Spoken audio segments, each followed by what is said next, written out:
de cette opération russe qui inquiète l'Europe. C'est l'alerte qui a été lancée par Prague, la République tchèque. La Russie tente de saboter les chemins de fer européens. Des milliers de tentatives d'interférence avec les réseaux ferroviaires pour paralyser l'Europe ont été identifiées. Racontez-nous.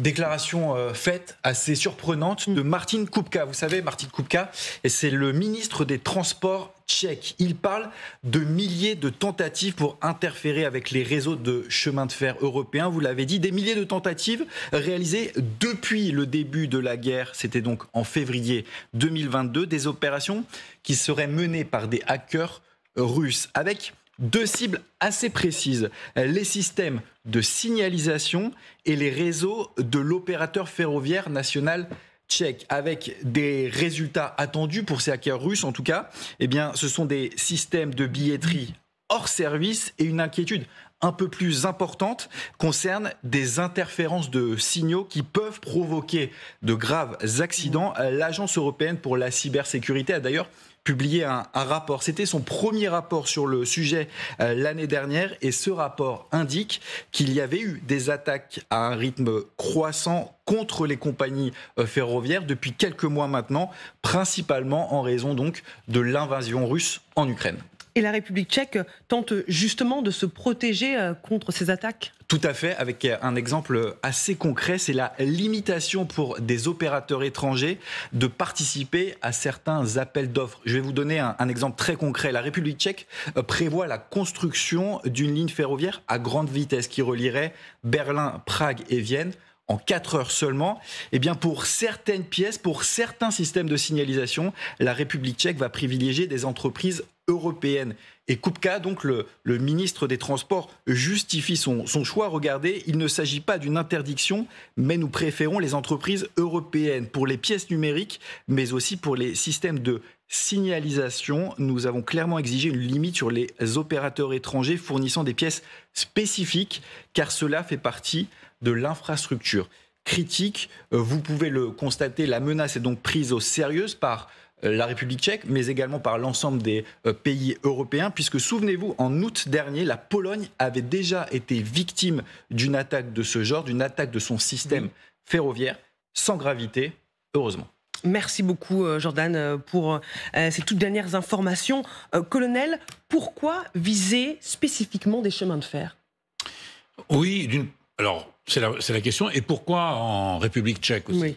Alors pour la première, en fait ce sont des soft targets, comme disait Zotania. Ce sont des cibles molles. Alors en effet, ce ne sont pas réellement des cibles militaires, mais ce sont des cibles stratégiques. On sait que l'OTAN, par exemple, lorsqu'il y avait la menace du pacte de Varsovie, avait durci un certain nombre de systèmes de télécommunications concernant les réseaux de transport, notamment d'acheminement de munitions, de matériel et de personnel. Et donc, si vous voulez, c'est une faiblesse, ces réseaux, dans toute la logistique de l'Union européenne, notamment vis-à-vis de ce que pourrait être l'aide de l'Union européenne, l'aide massive de l'Union européenne à l'Ukraine. Parce que évidemment, vous avez là des réseaux qui peuvent être complètement dérangés par des chevaux de Troie informatiques, par des brouillages ponctuels et ciblés sur certaines installations, notamment des aiguillages ou tous ces systèmes de sécurité. Alors pourquoi la République tchèque ? C'est intéressant, comme pourquoi la Pologne ? Parce que en termes, je dirais, linguistiques, culturels, ce sont des cibles assez proches de ce que peuvent traiter les Russes de manière tout à fait naturelle. Et puis, stratégiquement, c'est très important. La situation de la République tchèque, elle est au carrefour de l'Europe. Elle est au cœur de l'Europe, entre l'Allemagne, les pays danubiens, l'Autriche, l'Italie, et puis en période de Jeux Olympiques, au moment où il y aura un afflux de gens vers Paris, y compris de ces pays-là, faire quelques accidents, alors de manière tout à fait cynique, dans ce genre de situation, ça pourrait être d'une manière, dans le cadre du terrorisme d'État que pourrait exercer indirectement la Russie sur l'Union européenne, c'est tout à fait une arme de choix. La Russie serait prête à aller jusque-là? Je ne sais pas, il faut leur demander, oui, mais moi je pense que oui. Dérailler des trains en Europe, faire dérailler des trains en Europe, s'ils en ont la possibilité avec l'aval du Kremlin, alors là, c'est toujours pareil, les capacités, ils peuvent l'avoir. Ensuite, la volonté, c'est autre chose. Et à certains moments, ça pourrait être un avertissement en disant, regardez, vous voulez faire la guerre contre nous, mais déjà, faites de l'ordre, mettez de l'ordre dans cette capacité qu'avait autrefois l'OTAN de tout uniformiser. Et là, depuis 1990, les voies à très grande vitesse se multiplient en Europe. Ce sont des voies bien souvent multinationales, qui, on le voit avec l'Allemagne, on le voit avec l'Italie, on le voit avec la République tchèque, et donc qui sont, à mon avis, vulnérables dès lors qu'il n'y aura pas eu une vision, je dirais, défensive, militaire, durcie, par rapport à un adversaire comme la Russie, qui est aux portes de l'Europe, sur ce genre d'infrastructure. Emmanuel Véron. Moi, je souscris à 100% ce que vient de préciser le colonel Arbaretier sur le sujet d'opérations de subversion, voire plus, jusqu'à faire l'hypothèse d'un terrorisme, et donc terrorisme d'État, puisqu'il est bien question de ça. Pourquoi ? Parce que dans la continuité de la guerre froide, vous l'avez très très bien rappelé, en fait, le Kremlin a une connaissance fine des infrastructures de transport, donc des artères, en fait, de la partie européenne, du continent européen. Ce qui est vrai là, et c'est pas anodin que les Tchèques tirent la sonnette d'alarme sur le ferroviaire, est aussi vrai sur du routier.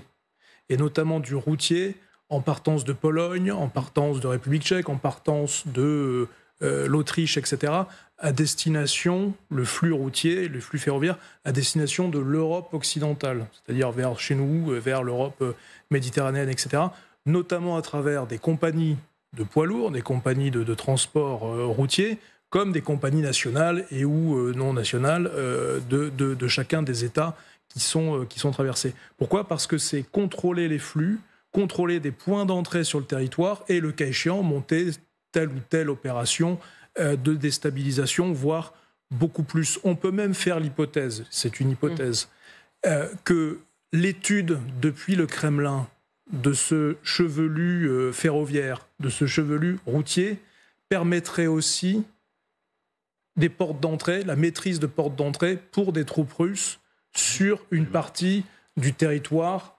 européen à l'est, central, et quid de l'Europe occidentale, autrement dit des pays comme la Pologne, des pays comme, au-delà de l'Ukraine, la Roumanie, la Bulgarie, l'Autriche, etc., jusqu'à aller en Allemagne, ou même en Europe occidentale. Donc c'est éminemment stratégique pour tout type d'attaque. Donc il y a deux choses de mon point de vue. Le fait que, à ce stade, les Tchèques laissent entendre qu'il y a une vulnérabilité, qu'il se passe bien quelque chose vis-à-vis de ces points d'entrée ferroviaires, de ces infrastructures ferroviaires.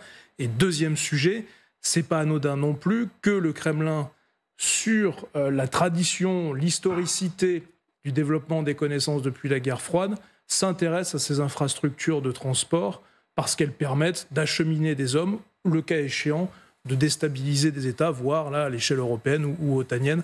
Et après, quitte à choisir, période JO, avant JO, etc., etc., pour avoir le maximum d'effets, pour là encore chercher à déstabiliser, à vulnérabiliser l'Europe.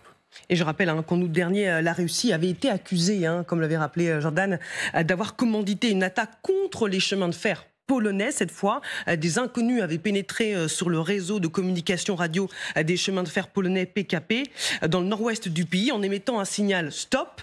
Le trafic avait finalement repris au bout de quelques heures. Il n'y avait pas eu de victimes, mais la perturbation était bien là et le risque, il est réel, Sylvie Bermann.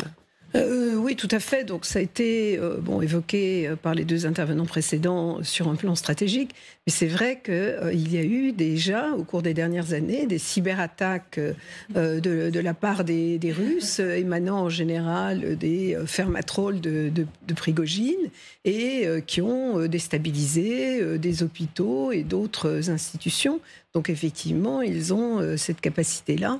Et en tout cas, l'intérêt des différents pays, c'est de s'en prémunir. Oui, alors, l'objectif, c'est toujours diviser, ça c'est le premier objectif, et puis ensuite déstabiliser. Déstabiliser, il y a plein de moyens de le faire. Et là, on revient effectivement aux Jeux Olympiques et aux inquiétudes. Si Emmanuel Macron parle effectivement des attaques informationnelles, je pense qu'ils ont aussi en tête, bien entendu, ce genre d'attaques désorganisées. C'est-à-dire que si la propagande sur certains sites russes dit que les Français sont bien incapables d'organiser des Jeux Olympiques, ça veut dire que pour ensuite montrer à quel point on est nul, il peut y avoir, on l'a dit, des attaques sur la billetterie, aussi sur les transports, parce que bien évidemment, en France, ça peut être le métro, ça peut être les trains. Donc, je pense que effectivement, il y a une inquiétude à ce niveau. Encore une fois, comment on déstabilise ? Déstabiliser, ça passe par ça. Ça passe par ouvrir des débats qui effectivement cassent les opinions et radicalisent les positions des uns et des autres, et puis désorganiser au sens propre du terme. Parce qu'on pense toujours, quand on disait attentat, menace, on est sur... Bon, mais il y a beaucoup de moyens de déstabiliser un État, des avions qui ne peuvent pas décoller, des téléphones qui sont perturbés. Enfin, c'est quand même ça. On est assez vulnérable. Donc, c'est pour ça qu'il faut effectivement un peu se préoccuper des intentions russes. Mais justement, écoutons Emmanuel Macron, qui avait rappelé officiellement qu'une menace russe, pesait sur les Jeux Olympiques. Vous craignez que la Russie cible spécifiquement Je n'ai aucun doute. Sur les Jeux Olympiques. Oui, je n'ai aucun doute, y compris en termes informationnels. Elle alimente tous les jours le fait que nous ne pourrions pas faire ceci ou cela, donc ce serait un risque. Et c'est pour ça aussi qu'il faut tenir. Et la force d'âme, la confiance en soi, le rapport à la vérité sont la force des démocraties et des grandes nations. Et voici ce qu'avait répondu le porte-parole du Kremlin, Dmitri Peskov. Il s'agit d'une accusation absolument infondée. Ces accusations sont souvent formulées, mais elles ne sont pas étayées par des preuves ou des arguments adéquats. Nous n'acceptons absolument pas de telles accusations. Le Kremlin nie, colonel, mais la menace est réelle et on sait déjà que la France subit depuis plusieurs mois des attaques diverses et variées de la part de la Russie. Absolument, donc on est déjà dans une guerre informationnelle, même déjà depuis 2014, dès lors que les liens se sont refroidis avec c'est le cas de le dire, avec la Russie. Moi je pense que, en fait, ce que va essayer de faire le Kremlin, c'est de décourager les bonnes volontés d'aide des pays européens à l'égard de l'Ukraine. Donc, pour ce faire, ils vont mettre en œuvre un certain nombre de leviers. Alors, des leviers peut-être de soutien à certains partis politiques ou à certaines personnalités en dehors des partis, parce que peut-être aussi les fake news, mais ça c'est maintenant on est tellement habitué qu'on sait les démonter assez rapidement.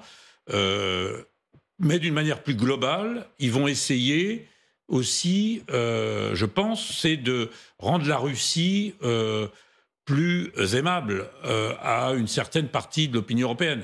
À dire, voilà, mais nous avons toujours été vos amis, traditionnellement les Russes sont des grands amis de tel ou tel peuple. Donc, en réalité, ils vont essayer de démonter tout ce que pourraient faire nos gouvernants pour nous alerter face à la menace russe. C'est-à-dire, en fait, montrer que la menace russe n'existe pas en dépit de ce qui se passe en Ukraine. Et c'est quelque chose de longue haleine, mais qui peut aussi s'intensifier au moment des événements de l'été prochain. Il faut se préparer, Lionel Véron. Oui, absolument. Alors le sujet pour se préparer, il faut être équipé d'abord intellectuellement. C'est ça le sujet, je pense, essentiel. Après, techniquement, matériellement, et donc avoir suffisamment d'investissement financier pour poursuivre. Mais d'abord intellectuellement, c'est-à-dire que prendre la mesure que la Russie, le Kremlin, a la capacité de taper très dur, très fort, très en profondeur. Et précisément là où ça peut faire très très mal, en Europe, c'est-à-dire chez nous, nos voisins, partenaires, amis, alliés, tout ce qu'on veut. Et ça, tant qu'on n'a pas ce sursaut intellectuel, à différents niveaux, multi-institutionnels, multi-acteurs, peu importe, en fait, il n'y a pas de limite, on sera encore dans une logique qui sera très largement insuffisante pour s'y préparer, pour répondre à votre question, Marie-Hélène. Donc, le sursaut, l'effort intellectuel de comprendre que le Kremlin a les capacités de nous mettre à genoux, ça j'en sais rien, mais en tout cas de nous affaiblir et de chercher à nous affaiblir dans la durée. Il faut intellectuellement dépasser ça, il faut arriver à ce niveau-là intellectuel de réalité, de réalisation intellectuelle. C'est majeur, parce qu'après, effectivement, on peut rentrer dans le spectre qui est extrêmement large et extrêmement diffus, du cyber multi-sites, multi-domaines, des attaques sur des infrastructures ou des déstabilisations via des infrastructures qu'on vient d'évoquer, du routier, du ferroviaire, de l'aérien, le domaine scolaire. On peut même aller sur l'articulation de groupes terroristes qui a priori sont islamistes mais qui en fait derrière sont finement connus par des structures KGBistes ou FSB pour faire des attentats phonés, etc., etc. Bref, il faut intellectuellement avoir une sorte de sursaut, un effort, de mon point de vue, et c'est simplement mon point de vue. Quand on observe un petit peu institutionnellement notre environnement, l'opinion, etc., on n'y est pas encore. On est insuffisamment équipé intellectuellement pour prendre la mesure de ce que le KGB, le FSB plus précisément, est capable de monter sur notre territoire national. Sylvie Bermann. Oui, moi je crois que si quelqu'un est bien averti, c'est le président de la République, puisqu'il en a fait l'expérience précisément pendant sa campagne, pendant lesquelles les Russes sont intervenus, ont interféré, ont essayé de l'affaiblir. Donc je pense qu'il est particulièrement averti et que les instructions sont données aujourd'hui pour pouvoir éviter, en tout cas combattre ce type de menace de la part de la Russie. En plus de ça, la Russie est très vexée de ne pas être à l'ouverture des Jeux Olympiques, et vexée que ses athlètes ne puissent pas non plus concourir avec le drapeau et l'hymne russe. Donc je pense qu'ils ne feront pas de cadeau. Et si on ajoute à ça le fait qu'ils en veulent à la France de cette mise particulièrement en avant, précisément sur l'envoi de troupes, je pense qu'effectivement, ils peuvent tenter un certain nombre de choses. Mais, encore une fois, je pense, enfin, je ne sais pas pour le grand public, peut-être pas, mais je pense qu'au niveau de l'État, la conscience est tout à fait là. Bien sûr, on sait pourquoi la France est devenue une des cibles privilégiées de la Russie.